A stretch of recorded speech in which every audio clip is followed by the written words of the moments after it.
one of these fancy new fintech companies, whatever you want to call it. The buy now, pay never stocks. Look at that right there, 59. Is that a canary in the coal mine on what's happening with the consumer? Fintechs are getting crushed today. SoFi's outlook was bad.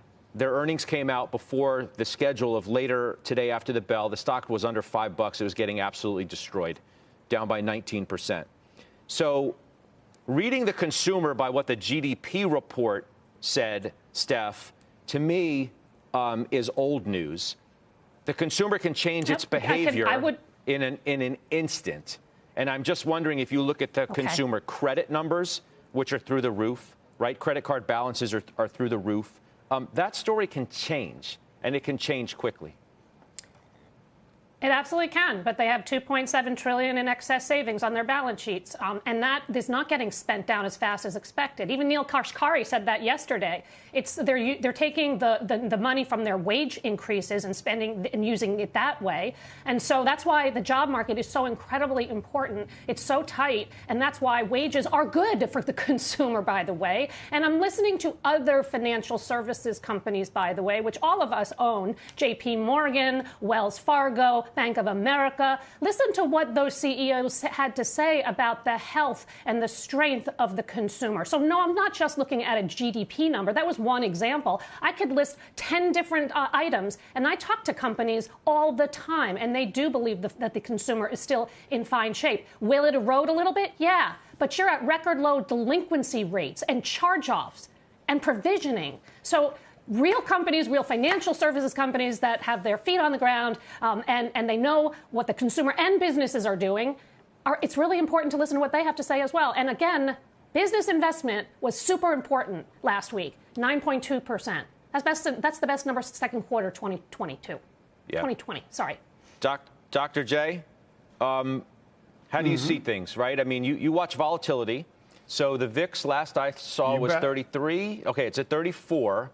So what we got is we haven't hit 40, right? The number that some in the pure capitulation camp have been looking for. How do you see things now as to whether you think that we have put in or we're close to putting in a bottom? And I should let you know, as we're having this conversation, the NASDAQ is still positive by 11 points. The Dow is negative by 235, and the S&P is down by 16. Yeah, Scott, I talked to a number of other derivative trading groups, people that have tens of billions of dollars in derivative trades. And I asked them if they were seeing something similar to what Pete and I always say with you and to your viewers, and that is that in the low 20s, we're a buyer of vol. In the upper 20s to the low 30s, we're a seller of volatility. And then, you match your stock up against that. When you disconnect, when you let the volatility run higher than that, everybody steps back. And so that was confirmed by a number of firms. Spoke to two of them yesterday. Again, one of them with a little over $3 billion in derivative exposure, the other with over 10. And they both said the same thing, Scott. They step back when it gets as high as it's gotten. And that's why I think this morning when we had a 500-point rally in the Dow, and I know the VIX isn't tied to the Dow, it's on the S&P, but nonetheless, still 500-point rally in the Dow, the VIX wouldn't break 33. And that's because there just aren't sellers out there, Scott, of volatility or risk at that level. They're going to let it go.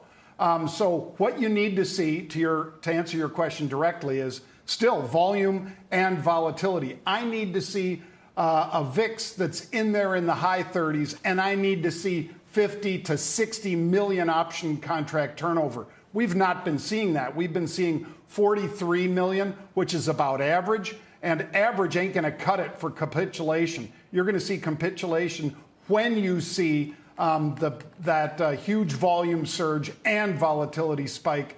And then, maybe we'll know it that day. Maybe, as people say, you'll know it 2 weeks from then. But that's when I will say, yep, we have capitulated. This is a great opportunity. Right now, it's a trader's market. Okay. It is not a capitulatory move.